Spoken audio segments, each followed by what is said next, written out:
Yo, what is up guys? This is Troy D from the Troy D 24/7 Mall channel, your source for on point and no hype reviews. We are back yet again, everybody. We are back with another fragrance review today.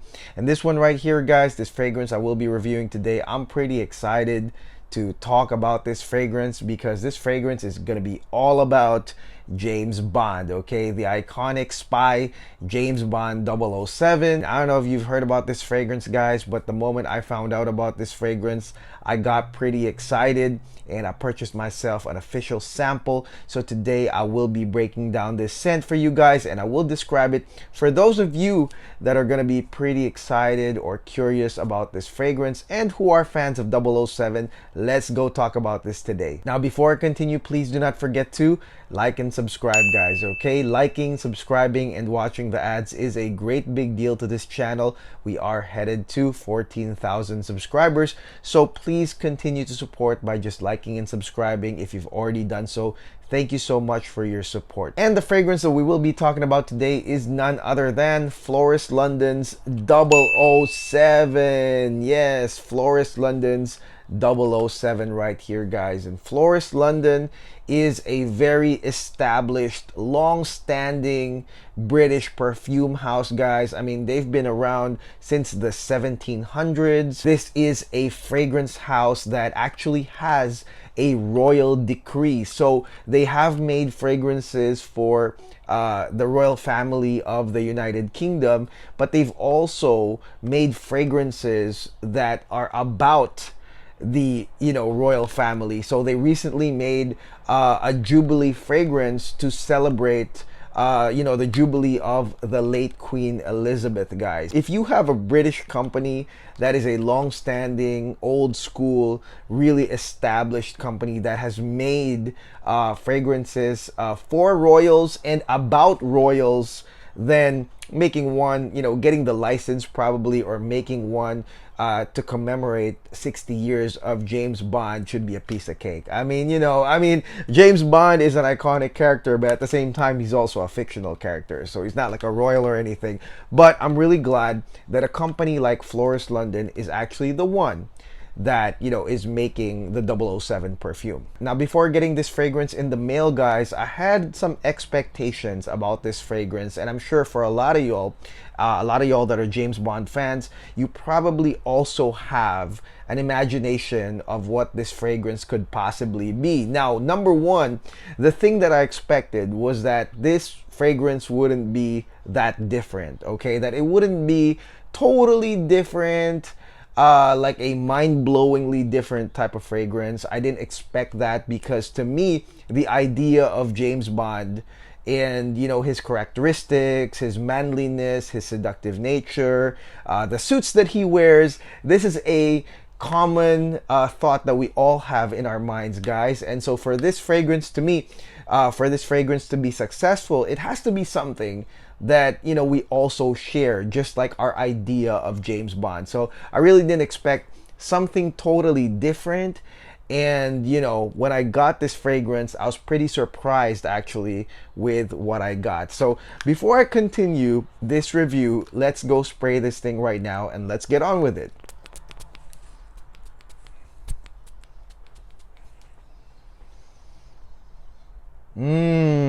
Okay, guys, let's delve into the scent Floris London's 007. So with my expectation, like I said, I wasn't expecting something totally different. And honestly, guys, that's exactly what you're gonna get in the beginning, okay? You're gonna get something that is actually pretty relatable. Maybe this is a feel that you've had in previous fragrances, and so you're gonna get it right here. So my expectation actually came to fruition once I tried this fragrance. But let me say this, that the opening of this fragrance is very lovely. It's actually pretty damn amazing, guys. And what I do urge you guys to do, if you decide to get this sample, which I believe is just $7, guys, when you get this sample, you gotta try it repeatedly, because this is a fragrance that I think in the opening will give you guys a knee-jerk reaction. It'll make you immediately judge this fragrance,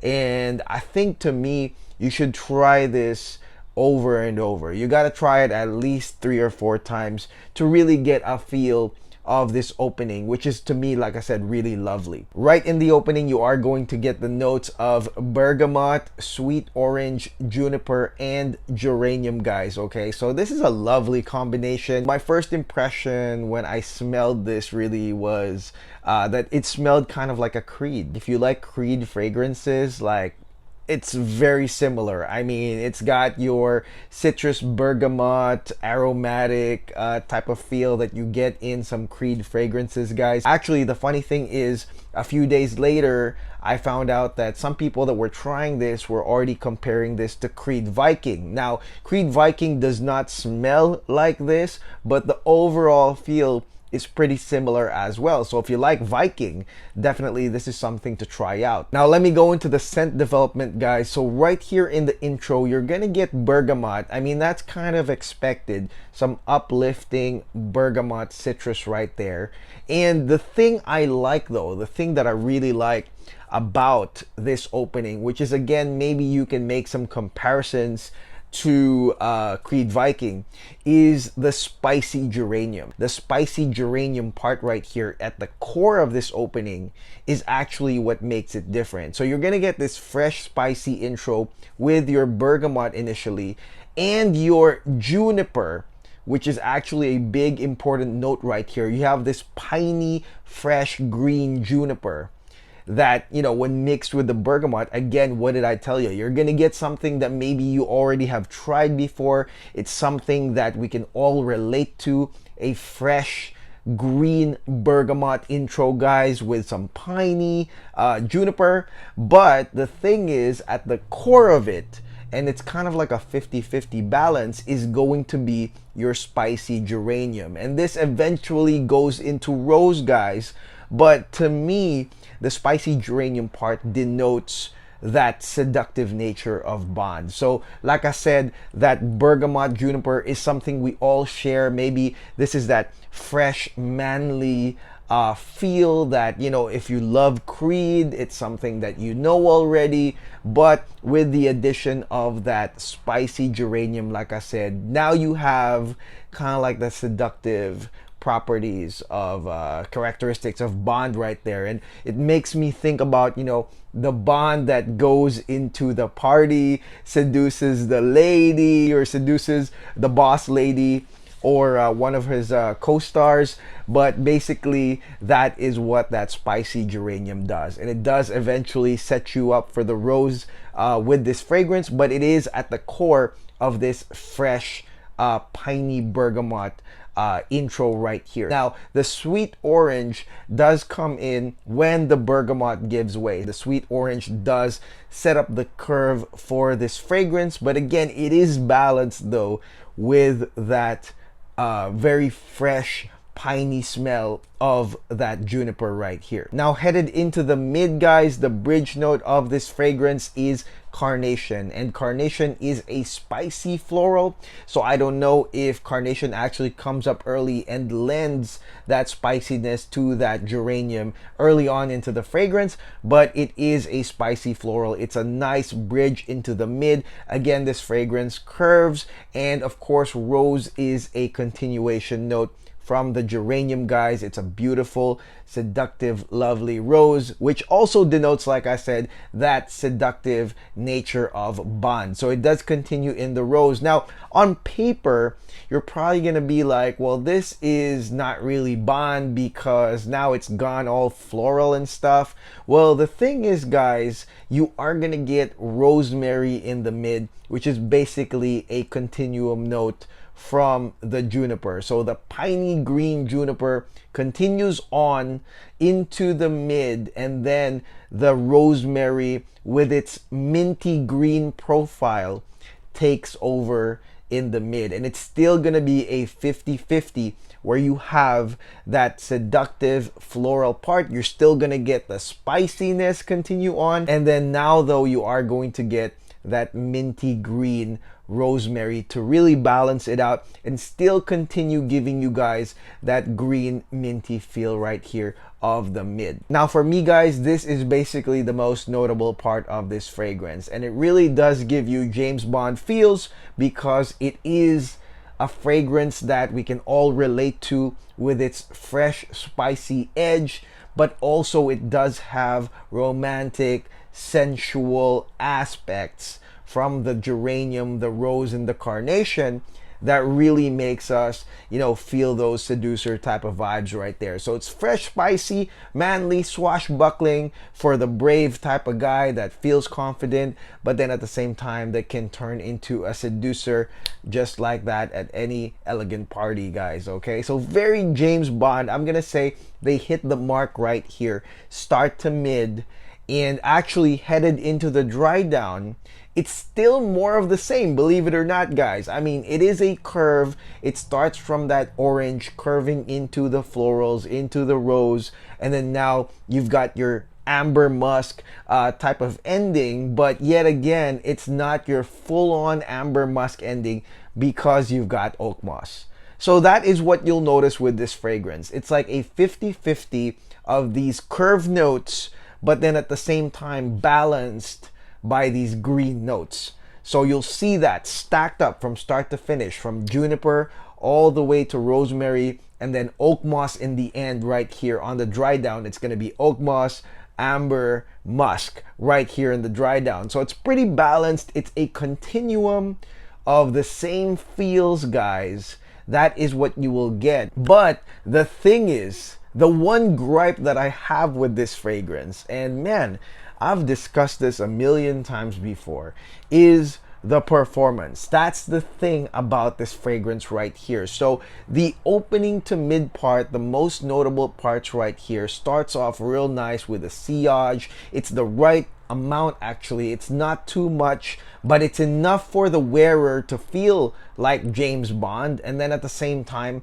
like people around you can smell that freshness, that spiciness and that freshness, much like Viking. I would say it's pretty much the same. But the problem of this fragrance to me, guys, is the longevity. It is the longevity. This fragrance right here lasted between 5 to 6 hours total, guys. And the 6-hour one was when I oversprayed this fragrance right here. So the oak moss, amber musk dry down, although lovely, although it's a continuum, I mean, I'm not so sure you really get to that point where, you know, you could really smell these notes, because really on the 6th hour, that's kind of like where this fragrance dies. And it's very similar to some creeds that do have performance issues, and I've brought this up a long time ago, and I said, like, why can't these British houses just follow, I don't know, these Arabic houses that have these really, really long lasting, strong perfumes that are not really that expensive. So I don't really know what the excuse is at this point of British houses, why their perfumes don't really perform